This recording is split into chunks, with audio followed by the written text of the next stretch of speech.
Аудіокнига українською повністю «Помститися колишньому». Авторка Рада Лія.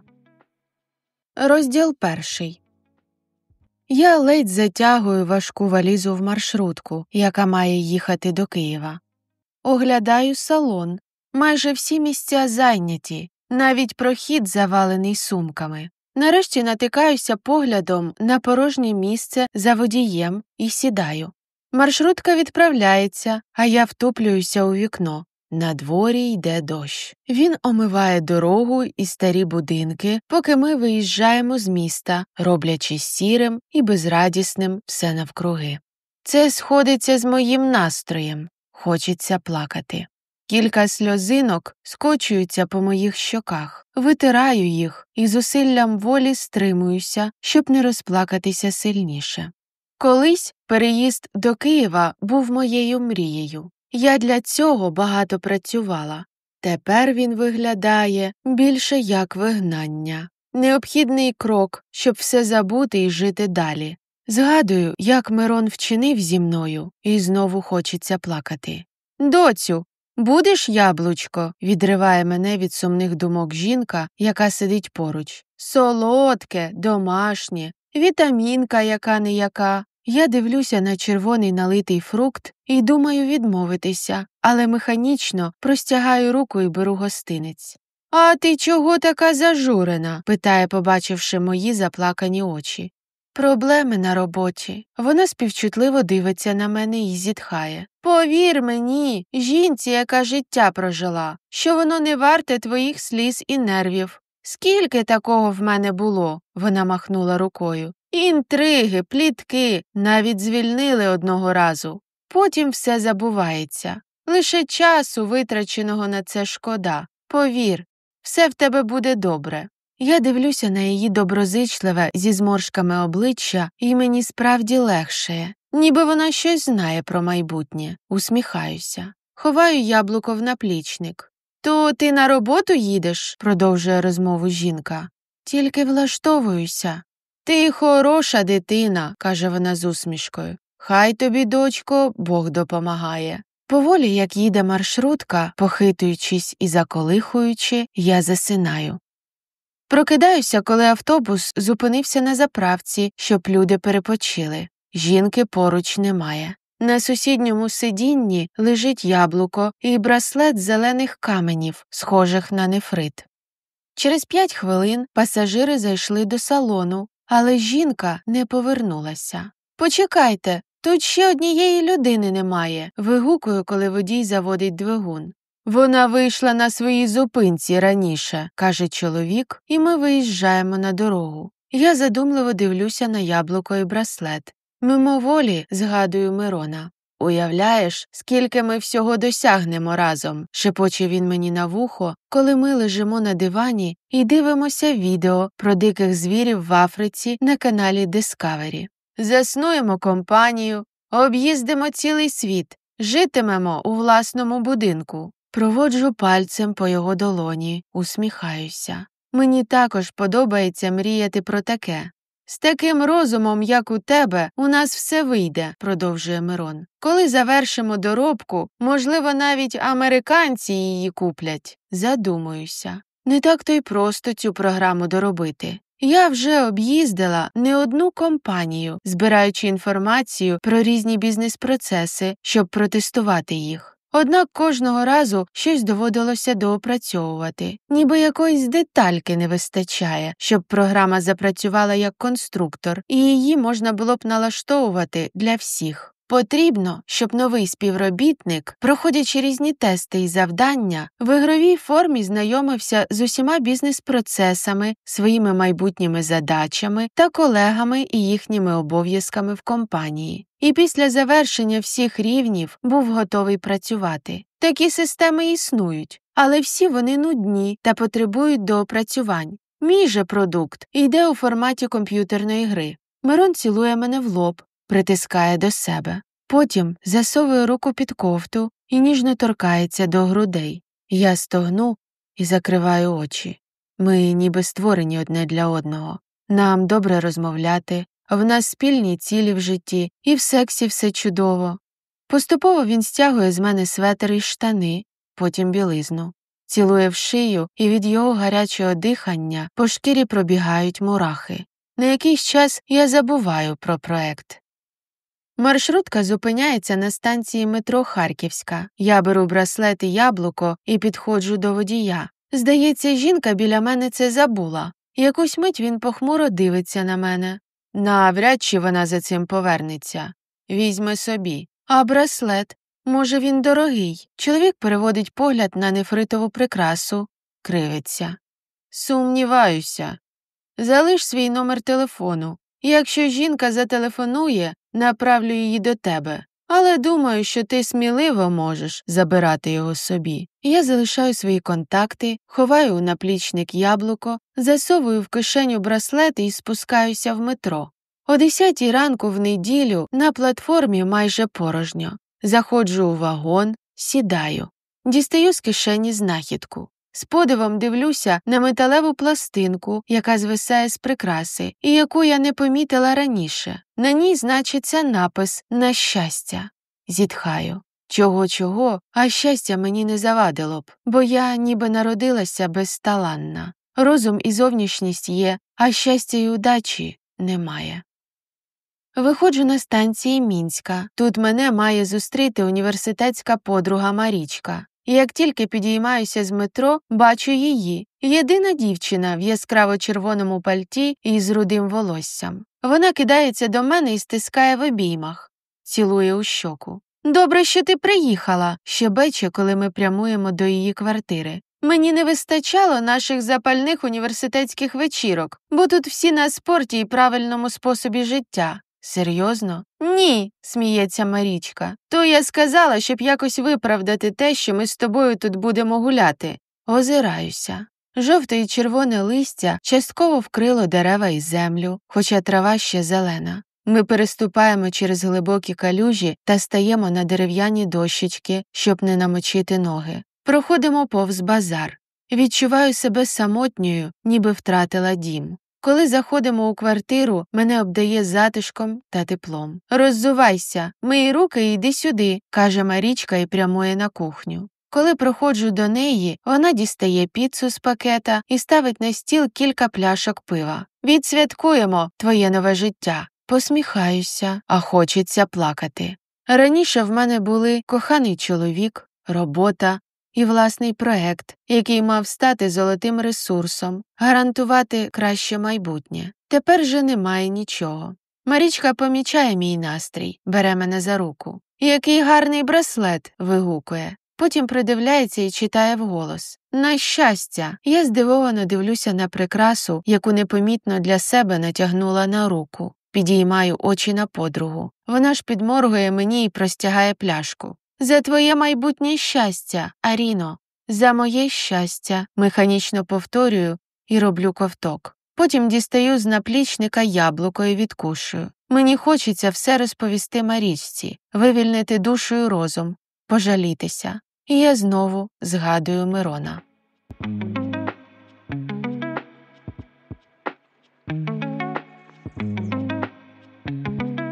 Любовні романи українською мовою на каналі Аудіокниги українською Книги Рада Лія. Розділ 2. «Аріно, чому ти не на нараді?» – здивовано підіймає брову секретарка Катя. «Там Мирон показує якусь суперрозробку нашим інвесторам. Біжи, тобі це буде корисно». Якесь неприємне перечуття засіло всередині. Я повільно підіймаюся на другий поверх офісу. Заглядаю у конференц-зал. Тихенько заходжу всередину і сідаю на стілець біля виходу. На екрані через проектор висвічується презентація. Великими літерами напис «Онбордингова система майбутнього». Мій наречений Мирон, одягнений у шикарний чорний костюм і білу сорочку, стоїть біля екрана і посміхається, показуючи свої білосніжні зуби. Він клацає пультом, і картинка змінюється. О Боже, що? Та це ж мій проект! Чому він проводить демонстрацію в офісі, якщо ми домовилися тримати його в таємниці? Це те, над чим я працюю останній рік, і що вирішив зараз вам показати, оскільки знаходжуся на фінальній стадії розробки, оголосив Мирон і знову клацнув пультом. На екрані з'явилося зображення комп'ютерної гри. Мирон продовжує щось розповідати, але я його вже не чую. Мені здається, що я знаходжуся у вакуумі або десь під водою, і жоден звук не доходить до мене. Раптом вмикається світло, мимоволі приходжу до тями. «Саме тому, – промовляє директор, – я вирішив назначити Мирона керівником напрямку розробок для системи управління ресурсами. Ми створимо під нього окремий відділ, наймемо людей, будемо продавати програмні продукти іншим компаніям. І не пожалкуєте», – киває головою Мирон. Потім його погляд зупиняється на мені, і він здригається. Посмішка сповзає з його обличчя. «Аріно», – тихо промовляє він. Та я вже вискакую з кабінету, біжу до туалету. Все навколо розпливається. Сльози застилають мені очі. Він взяв мою розробку і виставив за свою. Навіщо він так учинив? «Аріно, яка ж ти дурна. Звісно, щоб заробити грошей. А ти як думаєш?» Відкриваю кран, вмиваюся холодною водою, змиваю сльози. В голові трохи розвиднюється. Спочатку думаю йти до керівництва і розповісти, що це моя програма. Але раптом розумію, що не зможу цього довести. Він має всі доступи, програма в нього на флешці. Мирон в ній розбирався і досліджував мій код, тож при необхідності зможе пояснити кожну стрічку, якщо буде треба. Ще й скаже, що це я намагаюся вкрасти в нього ідею. Я нікому не говорила, що пишу програму, а він зараз показав її. Тож Мирон перший заявив на неї права. Невже я повинна просто віддати працю кількох років? Від напруження починає боліти голова. А ще, як же так? Ми збиралися одружитися, все життя разом прожити. Як він міг так мене зрадити? Приводжу себе до порядку, виходжу з туалету. В коридорі порожньо. Заходжу до кабінету і сідаю працювати. Я знаю, що цього не буде, але підсвідомо очікую, що двері відчиняться і на порозі з'явиться Мирон. Він буде стояти переді мною на колінах і просити пробачення. Та чуда не стається. За цілий день Мирон ні разу не заходить до мене. Ввечері я збираюся, вимикаю світло в кабінеті і виходжу на ганок офісу. Тут на мене чекає ще один шок. Мирон бере за руку доньку керівника, нашу юристку, і саджає її до своєї машини. Коли помічає мене, на мить заклякає, а потім відвертається, сідає в авто і вони їдуть. Мені перехоплює подих. Здається, голова зараз трісне від напруги й болю, і сили покидають мене. Важко поворухнути рукою чи ногою, завмираю. Не розумію, що мені робити, куди йти. Хочеться сісти на підлогу прямо тут, на східцях, і дивитися в одну точку. Через силу змушую себе вдихнути, а потім різко повертаюся назад, прямую у відділ кадрів. «Аріночко, ти щось хотіла?» – каже мені Оксана, яка там працює. Вона вже одягає пальто і дивиться на мене з надією. «Це до завтра не почекає, бо я поспішаю». «Вибач, не почекає», – бурмочу я. «Мені треба негайно написати заяву на звільнення». Кілька секунд жінка витріщається на мене. Потім мовчки простягає аркуш паперу і зразок. «Заповни, як тут у прикладі», – каже тихо. «А може, все-таки почекаєш до завтра? Відпочинеш, обдумаєш все, передумаєш?» «Не передумаю». Коли нарешті виходжу з офісу, викликаю таксі. Я зараз в такому стані, що не витримаю близьку присутність інших людей у маршрутці. І сил стояти чи йти на зупинку в мене також немає. Таксі везе мене вечірніми вулицями міста, і я відчайдушно вдивляюся в чужі вікна. Такі теплі, яскраві, затишні. Уявляю, як жінка поспішає додому, бо на неї там чекають чоловік і двоє діток. Як вони разом готують вечерю, мріють про відкриття свого бізнесу чи кар'єрні перспективи, як ми з Мироном мріяли. Біль пронизує моє серце з новою силою. Відчуваю свою ізольованість, відірваність від того затишного світу, сім'ї та любові, який доступний іншим людям. Вони живуть у своєму щасливому місці, а я залишаюся тут. в темряві та холоді. Вдома смажу яєчню, беру шматок хліба, сідаю вечеряти, апетиту немає, шлунок зводить. Я залишилася без хлопця, свого проекту і роботи. Майбутнє здається непередбачуваним в поганому сенсі цього слова, і воно мене лякає. Беру телефон і набираю Марічку, розповідаю їй про все. Починаю плакати вголос, вперше за день. «А знаєш що?» – каже вона, вислухавши мене. «Може, то й на краще, як би неприємно це не звучало.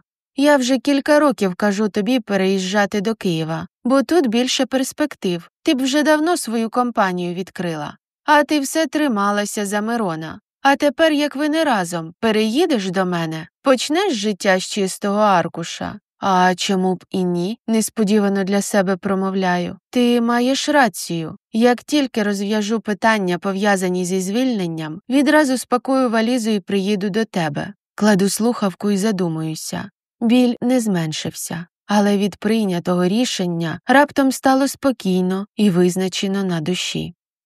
І от я тут, у квартирі Марічки в Києві, на 5-му поверсі старої 9-поверхівки району Оболонь. Найнеобхідніші речі влізли в одну валізу. В мене немає зв'язків та грошей. Я намагаюся забути минуле, а майбутнє доведеться завойовувати і починати з чистого аркуша.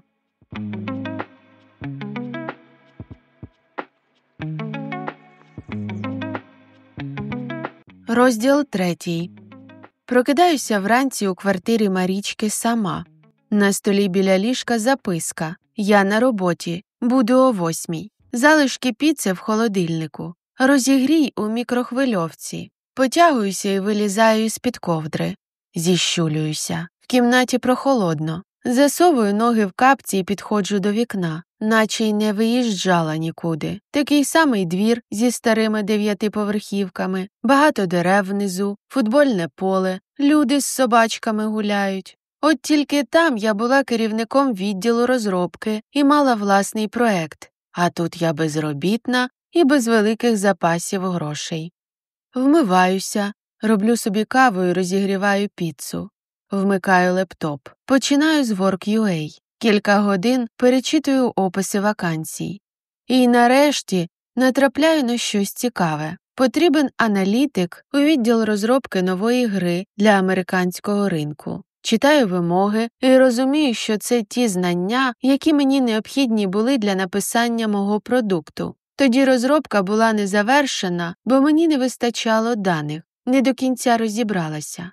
Але зараз я можу потрапити в цю компанію і працювати у потрібному мені середовищі, мати під рукою спеціалістів, які постійно з цим стикаються.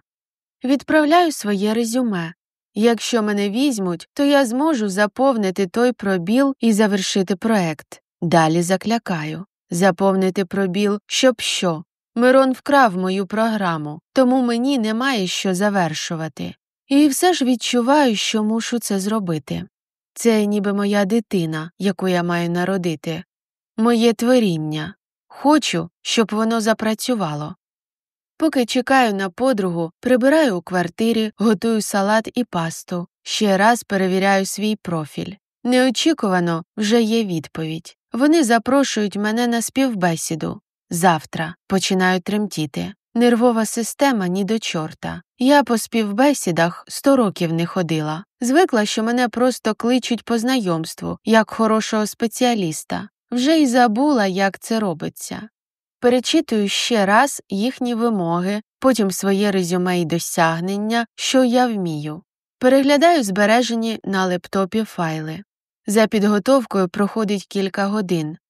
Не помічаю, як настає вечір, ключ повертається у дверях, і на порозі з'являється Марічка. Вона підозріливо дивиться на мене з коридору, принюхується, заходить в кухню. Я закриваю лептоп і накриваю на стіл. «Залишайся тут жити назавжди», – каже Марічка, наминаючи пасту за обидві щоки. «Добре, що ти приїхала, бо я ризикувала померти від голодної смерті». Я усміхаюся кутиком рота, неспішно коперсаюся вилкою в тарілці, розповідаю про завтрашню співбесіду. «Та то дурниці», – махає рукою Марічка. «Ти її запросто пройдеш успішно». Таких спеціалістів, як ти, мало. Після вечері я вмиваюся і лягаю в ліжко. Відчуваю себе втомленою, вимотаною. Знову згадую Мирона, і мені хочеться плакати. Марічка лягає поруч, обіймає мене ззаду. «Все у тебе буде добре», – тихо шепоче. «От побачиш». Непомітно для себе засинаю. Наступного ранку бігаю по квартирі, намагаючись вчасно зібратися. Випиваю вже 3-ю порцію валер'янки. Що ближче співбесіда, то більше я боюся туди йти. Це почуття не піддається розумному поясненню, бо в мене є відповідна освіта і 5 років досвіду, що в принципі і вказано в моєму резюме, яке, вочевидь, вони читали, раз запросили мене. І все ж мені тривожно. Нарешті валер'янка починає діяти. Ще раз дивлюся у дзеркало, бризкаюся парфумами і вирушаю назустріч долі.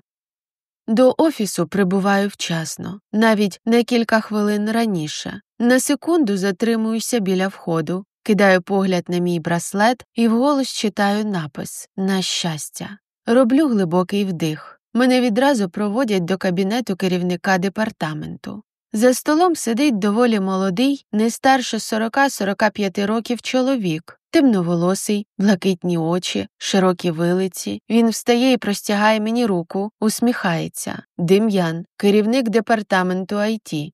Аріна. Прошу, сідайте. Він вказує рукою на стілець. Сам ще кілька секунд вивчає мою анкету. Неймовірно хороше резюме, каже нарешті. Ви ніби створені для нашої компанії. Скажіть, чим останнім ви займалися на своїй позиції? Вагаюся і нарешті промовляю. В мене був мій особистий проект. Я розробляла онбордингову платформу для навчання нового персоналу у вигляді комп'ютерної гри. Очі Дем'яна загорілися. Це саме те, що нам потрібно. Ми запускаємо окремий відділ для цього. Компанія планує розробити і продавати подібний продукт для інших. Само собою, ще й супроводжувати його. Ще кілька хвилин ми розмовляємо. Я раптом помічаю, що не можу відірвати погляду від його очей. Вони ніби магнітом приковують до себе. «Ви знаєте», – каже він нарешті, – зазвичай після співбесіди ми беремо кілька днів на обговорення і прийняття остаточного рішення. Але ви ідеальний кандидат. Не бачу сенсу тягнути час. Якщо ми вам підходимо, то ця позиція ваша». Я усміхаюся. Мене все влаштовує. Зарплатня в 3 рази більша за мою попередню, оплачувані відпустки і лікарняні, подарунки на Новий рік і день народження, додаткові години також оплачуються. Для прикладу, на минулій роботі я постійно затримувалася допізна, і мені за це не платили. Офіс розташований неподалік від квартири Марічки. І головне, цей чоловік мене зачарував. А з моїм майбутнім керівником в мене не буде співбесіди? На мить Дем'ян задумується, ніби не розуміє, про що я. Потім раптом усміхається.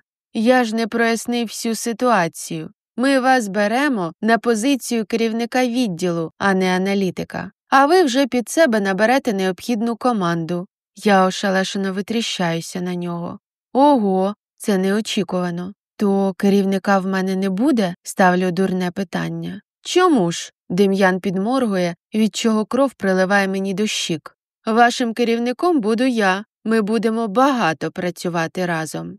Від його відповіді я ніяковію, неначе школярка. По спині пробігають мурахи. Мовчки киваю, силуюся усміхнутися і виходжу з кабінету. Що я роблю, не знаю. Як я збираюся повертати свій проект, не маю жодного уявлення. А головне, я не хочу знову закохуватися на роботі.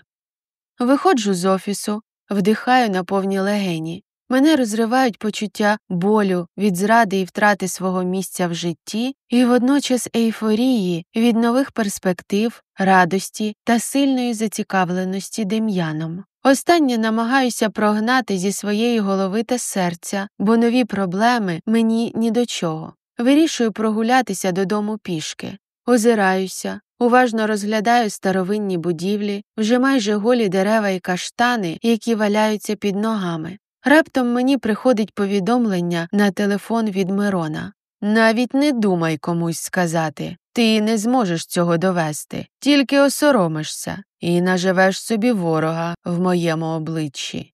Я спалахую від обурення, роблю глибокий вдих, рахую до 10. Зусиллям волі змушую себе не відповідати. Чому? Тому що помста – це страва, яку подають холодною.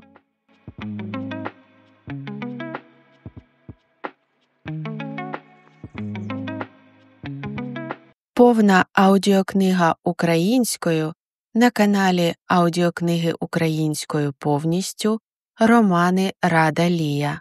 Розділ 4. Пройшло 2 тижні.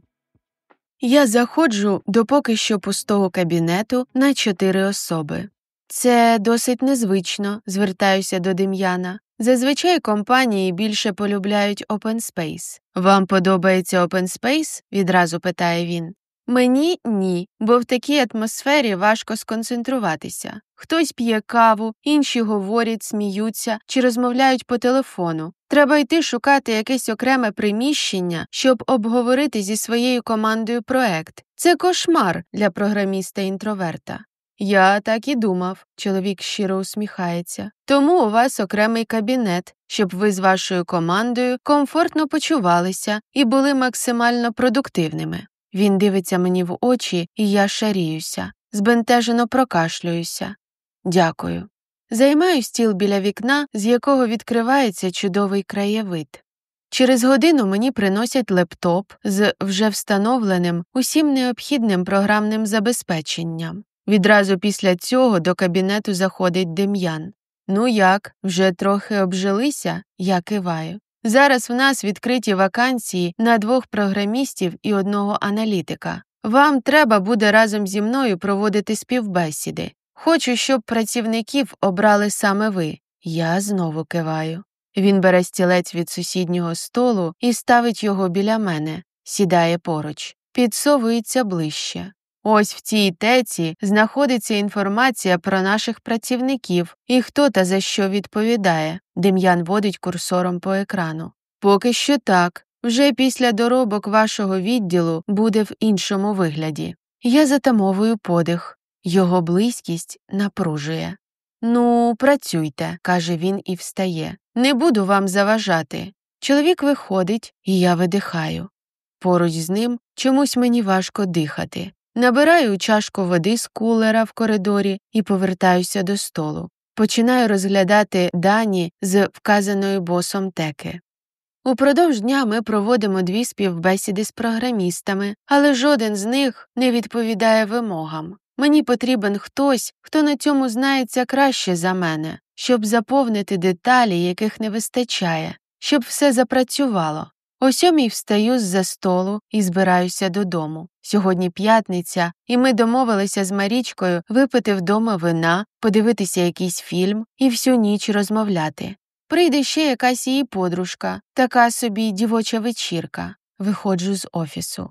«Аріна!» – чую позаду себе. Озираюся. Слідом за мною виходить Дем'ян. «Давайте я вас підкину. Ви де живете?» «Ой, що ви, не треба. Я на метро доїду». «Мені не важко», – наполягає чоловік. Я сідаю в машину, ніяково дивлюся на нього. Він заводить двигун, і я називаю адресу. «Може, перейдемо на «ти»?» – питає. Я киваю. «Як думаєш, чи вистачить тобі 3 людей, щоб завершити проект до весни?» Знизую плечима. Зазвичай на задачі такого масштабу дається хоча б рік, він зітхає. Конкуренція на ринку така велика, що за рік мінімум 3 інші компанії запропонують свій продукт. Я знаю, що він має рацію. Ми будемо намагатися, але з професійної точки зору нічого не можу обіцяти, крім того, що докладу всіх зусиль. Він зупиняє авто біля під'їзду Марічки, уважно дивиться на мене. «До понеділка», – кажу і швидко вискакую з машини, заходжу до під'їзду. Кидаю на нього останній погляд і швидко відвертаюся. Він досі дивиться на мене. Коли підіймаюся у ліфті на 5-й поверх, в мене горять вуха, кров приливає до обличчя. На порозі мене зустрічає Марічка з 2 пляшками просеко. Позаду неї стоїть її колега Алла. Вони затягують мене всередину. На кухні вже накритий стіл. «А хто тебе сьогодні підвіз?» Марічка підморгує мені. «Мій бос», шаріюся. Дівчата переглядаються. Наливають мені в келих просеко. «За нового чоловіка. Хай виявиться не таким козлом, як попередній».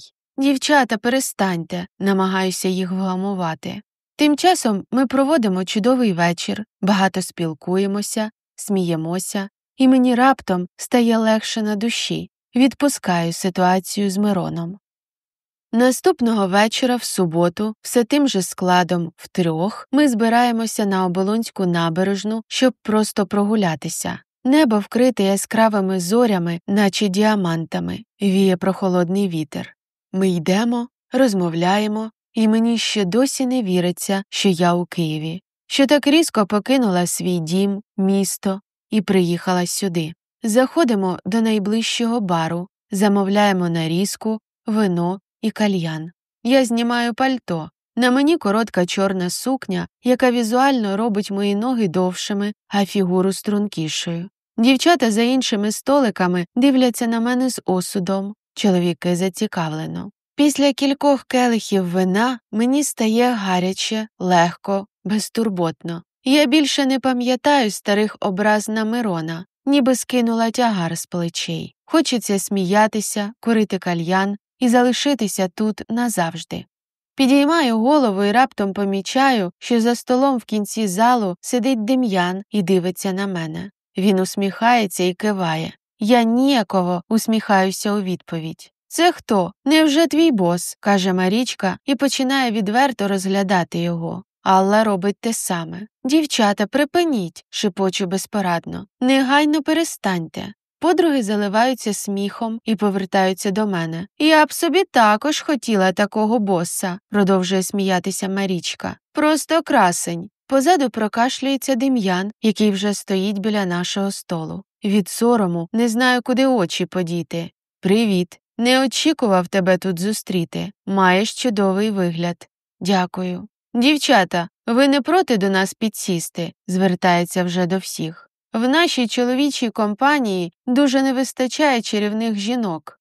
«Краще ви до нас», – пропонує Алла. Дем'ян киває, йде, і за мить повертається з двома чоловіками. Вони приносять стільці і сідають поруч. Я опиняюся навпроти свого керівника. Мені нікуди подітися від його проникливого погляду. Розмова подруг з чоловіками поступово стає фоновим шумом, в той час як ми просто дивимося одне одному в очі. Глибоко вдихаю і передаю трубку кальяну йому. Він не змінює наконечник і торкається його своїми губами після мене. Не знаю, чи це навмисне, чи випадково, але мені стає гаряче. Я опускаю очі.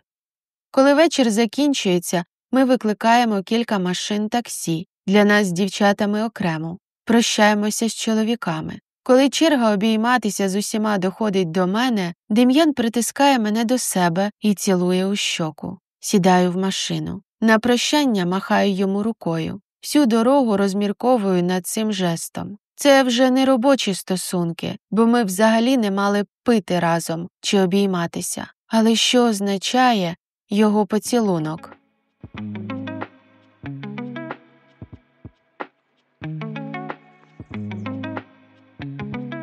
Розділ 5. Прокидаюся вранці і відразу перевіряю телефон. Там справді вже є повідомлення від Дем'яна. «Доброго ранку. Як спала? Дякую за чудовий вечір» і сором'язливий смайлик.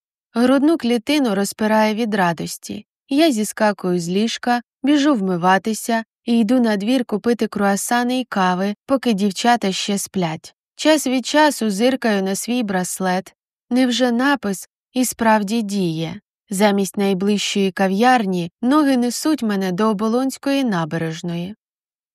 Не щулася, як опиняюся біля парку Наталка.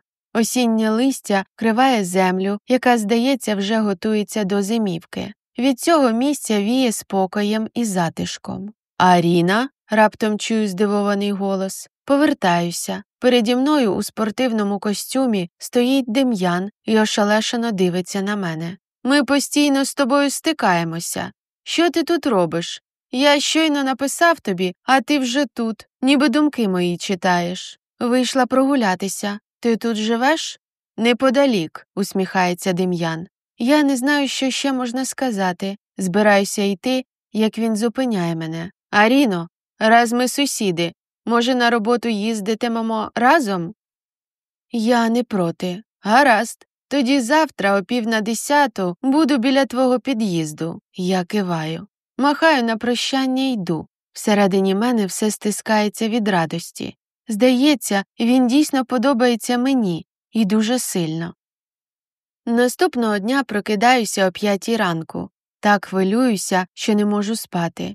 Викидую на ліжко всі речі, які привезла з дому, але їх недостатньо. «Візьми щось з мого», – пропонує Марічка. Я міряю кілька її суконь.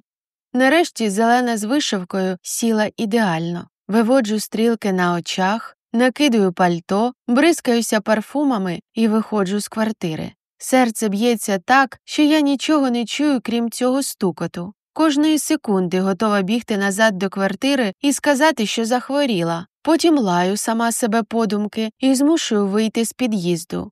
Його авто вже чекає. Сідаю всередину. Він цілує мене у щоку, чим доводить до напівпритомного стану і простягає паперовий стаканчик з кавою. Дорогою купив. Помітив, що ти часто її п'єш. Дякую. Який же він уважний. Він розповідає про друзів, а я про свої вихідні. На стоянці біля офісу Дем'ян повертається до мене. Аріно, може, повечеряємо сьогодні ввечері? Я завмираю. Не знаю, що сказати. Чи не занадто це швидко, і чи доречно заводити стосунки зі своїм босом, особливо після невдалого досвіду з Мироном. Мабуть, мої сумніви відобразилися в мене на обличчі. Я не тисну, відразу каже він. Але якщо захочеш, напиши мені, і я забронюю нам столик. Ми разом заходимо до офісу, і мені здається, що всі співробітники дивляться на нас. Упродовж дня ми проводимо ще 2 співбесіди. Цього разу кандидати мені подобаються.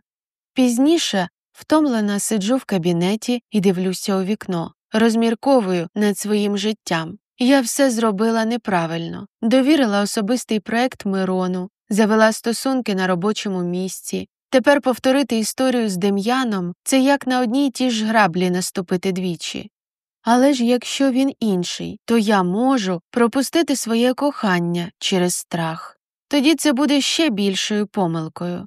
Беруся за телефон і відкладаю його назад на стіл. Знову тягнуся. Врешті бажання провести час з Дем'яном перемагає, і я пишу йому, що згодна повечеряти. Через кілька хвилин приходить відповідь, що він вже забронював столик на 8 і о 7 зайде за мною. Залишок робочого часу переглядаю заповнені кандидатами анкети, навіть забуваю про побачення. Тож, коли Дем'ян стукає у двері і заходить, він застає мене зненацька. «Готова?» «Так, вже йду», вимикаю комп'ютер. Чоловік допомагає мені одягнути пальто, і ми разом спускаємося донизу. Дорогою зустрічаємо кілька колег, і мені здається, що вони всі на мене дивляться й осуджують, ніби я роблю щось погане. Виходимо з офісу. В обличчя віє вже морозний вітер. За останній тиждень суттєво похолодало і вже відчувається наближення зими, перший її подих. Я підіймаю комір, і ми прямуємо до його машини, сідаємо всередину. Несподівано Дем'ян повертається до мене і цілує, щоб уникнути незручностей упродовж вечора, пояснює і витирає мені кутик рота, де, вочевидь, розмазалась помада. Я шоковано й заворожено мовчу, потім знову цілує мене. «Треба їхати, бо запізнимося», каже, коли ми нарешті відліплюємося одне від одного. В мене паморочиться в голові, мовчки киваю. Зупиняємося біля ресторану «Два зайці». Він відчиняє мені двері авто, подає руку, проводить всередину. Весь цей час я збентежена і тому мовчу. Ми займаємо столик і продовжуємо мовчки дивитися одне на одного. Робимо замовлення. Нам приносять і наливають червоне вино. Я відразу роблю кілька ковтків. Намагаюся розслабитися, але поруч з цим чоловіком це зробити важко. Він бере мене за руку, водить пальцем по долоні, щось розповідає, але я майже нічого не чую, повністю сконцентрована на його дотиках. Роблю ще кілька ковтків. «В тебе вдома, мабуть, хлопець залишився?» – тихо питає Дем'ян. «Ніколи не повірю, що така дівчина, як ти, може бути сама. Мій хлопець зрадив мене». «Дурень», – зітхає чоловік, – «я б ніколи тобі не зрадив». «Він зробив це не з іншою жінкою», – гірко посміхаюся, «а заради посади і грошей». Дем'ян зводить брови на переніссі і дивиться на мене нічого не розуміючим поглядом. І раптом я все йому розповідаю про стосунки в кілька років, проект, яким я займаюся, про мрію створити свою IT-компанію, а особливо про те, як Мирон вкрав мою розробку і видав за свою. Сльози виступають в мене на очах. Якийсь час Дем'ян мовчить. «Ти можеш помститися йому», – нарешті каже. «Як?»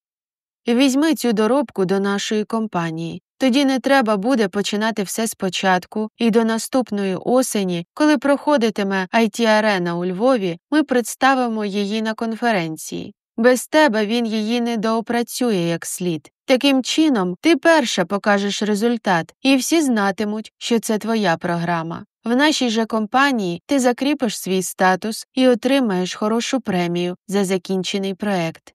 «Але я хотіла приберегти це для власної компанії», – кажу і ледь не плачу. Він дивиться на мене зі співчуттям. «В тебе ще обов'язково буде власна компанія. І ти створиш не одну хорошу і корисну річ. Але в цьому випадку продукт вже вкрадено. І обійти крадіїв по швидкості ти можеш лише за допомогою компанії». Розумію, що він має рацію. Іншого виходу немає. Або так, або взагалі ніяк. Добре, спробуймо. Коли їдемо додому, час від часу він торкається моєї руки, стискає долоню, зупиняє машину біля Марічкиного під'їзду і знову цілує мене. Здається, ніхто й ніколи мене так раніше не цілував. Ніби земля йде з-під ніг. Голова паморочиться. Кажуть, що щоб забути старе кохання, треба зустріти нове. Саме це зі мною і сталося. Зараз не розумію навіть, що знайшла в Миронові. Здається, завжди був лише Дем'ян. Він знову мене цілує і з заплющеними очима каже, що мені треба йти, і він заїде за мною вранці. Я киваю, але не йду. Ми ще якийсь час цілуємося, поки я на тремтячих ногах виходжу з машини і ковзаю у під'їзд. Розгублена і водночас щаслива.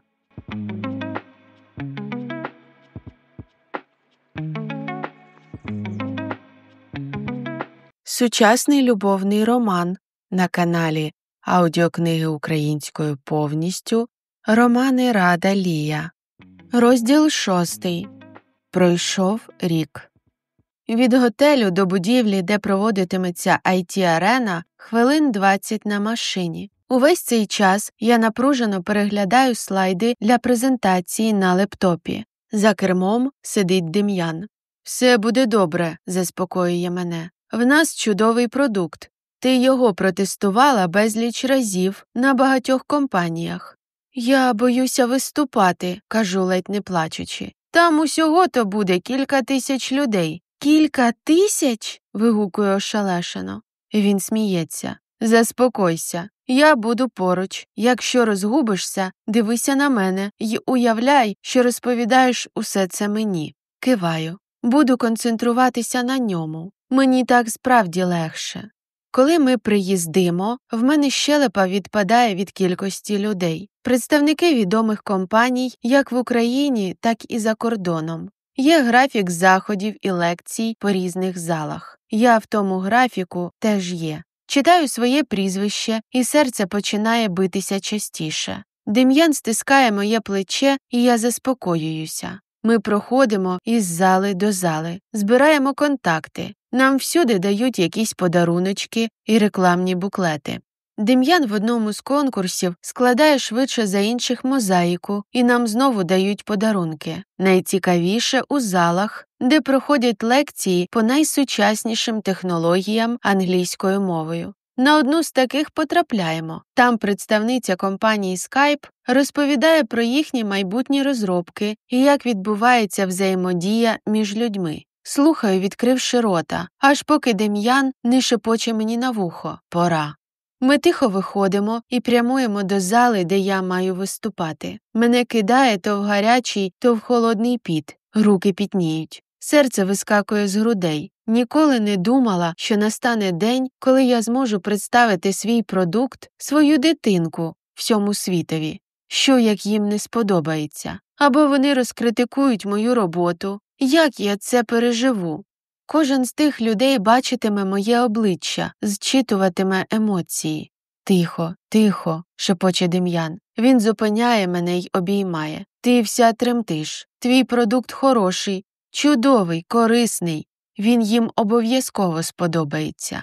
Впиваюся нігтями в його руку, вдивляюся в кохане обличчя. Мені так страшно виступати. Та раптом згадую, що Мирон вкрав мою роботу. І як зараз не заявлю на весь світ про свої права, то він залишиться непокараним, а я втрачу мій продукт. Глибоко вдихаю і входжу всередину.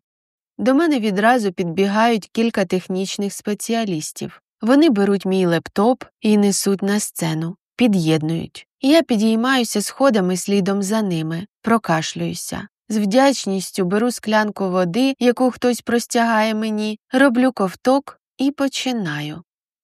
Через годину відведеного часу спускаюся зі сцени. Здається, під час цього виступу я віддала всю себе до останньої краплі крові і зараз відчуваю, що от-от втрачу свідомість. Мені ще досі аплодують. Біля сцени мене підхоплюють рідні чоловічі руки. «Ти чудово виступила», – каже Дем'ян і, підтримуючи за талію, виводить з зали. Я не можу повірити, що це зробила. Після паніки та безсилля мене раптом накриває ейфорія, радість, яка не вміщується всередині. Ще кілька годин ми ходимо по залах, слухаємо різних лекторів, беремо участь в іграх і конкурсах. Кілька разів до мене підходять представники інших IT-компаній, хвалять мій виступ, розпитують про програму, лишають свої візитки. Найбільше радію, коли розмовляю з інвесторами, людьми, які готові вкластися в продукт, якщо я планую ще щось цікаве розробляти. Ми йдемо обідати до їдальні.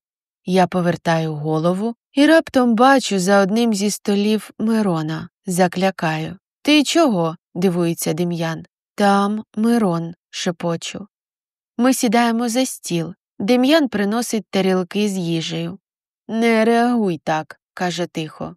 «Ти доопрацювала і заявила про свій продукт. Ти мала на це абсолютне право». Киваю, але кусок в горло не лізе. Коли ж Мирон встає з-за столу і прямує до нашого столика, мені стає погано. Не питаючи дозволу, він сідає, ставить свою чашку чаю з шоколадною цукеркою. Кілька секунд мовчить. «Ви нічого не переплутали?» – підіймає брову Дем'ян. «Ваша супутниця і, очевидно, колега вкрала мою програму», – нарешті зло випльовує Мирон. А я охаю від його нахабності. Раджу уважніше придивитися до неї. Сам же я збираюся розказати про це, щоб всі знали. «Насправді це ти вкрав її розробку», – спокійно відповідає Дем'ян. «Підла, боягузлива сволота. А мені вона не колега, а дівчина». Мирон побагровів, поглянув на мене з ненавистю, ніби не вірячи в те, що в мене може бути хлопець. «До речі», – продовжує Дем'ян, – «свою доробку вона вже зареєструвала. В нас є всі докази з датами створення на жорсткому диску. Тож, якщо будеш десь розповсюджувати неправдиві чутки, ми подамо на тебе до суду й обов'язково зв'яжемося з усіма відомими нам компаніями, а їх немало, особливо після виступу Аріни, щоб на роботу тебе більше ніде не взяли. Тож краще провалюй мовчки звідси і не псуй їй більше життя». Дем'ян схилився вперед і стиснув кулаки. Мирон ще раз окинув мене повним ненависті поглядом, мовчки встав з-за столу і пішов. Я зітхнула з полегшенням. Ввечері ми їдемо назад до готелю. Я вперше відчуваю себе так спокійно. Сьогодні, зустрівшись зі своїм найбільшим страхом, а також з минулим болем, від якого тікала, я ніби все остаточно відпустила і тепер готова до нового життя. Пройшло 3 роки. Я прокидаюся вранці, і мене накриває відчуття радості. Сьогодні я звільняюся з роботи, зіскакую з ліжка, вмиваюся, чищу зуби і починаю збиратися. Тримаючи зубну щітку в роті, підходжу до вікна. Дивлюся на сусідні будинки. Багато подій має статися найближчим часом. Зараз я тимчасово живу в орендованій квартирі, але за тиждень ми з Дем'яном одружуємося, і я переїду до нього. Повертаюся до ванної кімнати, завершую чистити зуби. Дивлюся на себе у дзеркало. Я чекала цього багато років. Одягаю довгу чорну сукню, фарбуюся, малюю виразні очі і спускаюся донизу, де на мене вже чекає наречений. Ми їдемо на роботу. Коли заходимо до мого кабінету, там ще порожньо. Тож я повертаюся до Дем'яна, цілую його і шепочу. Я хочу звільнитися. Негайно. Простягаю йому заяву і торкаюся язиком до його вуха.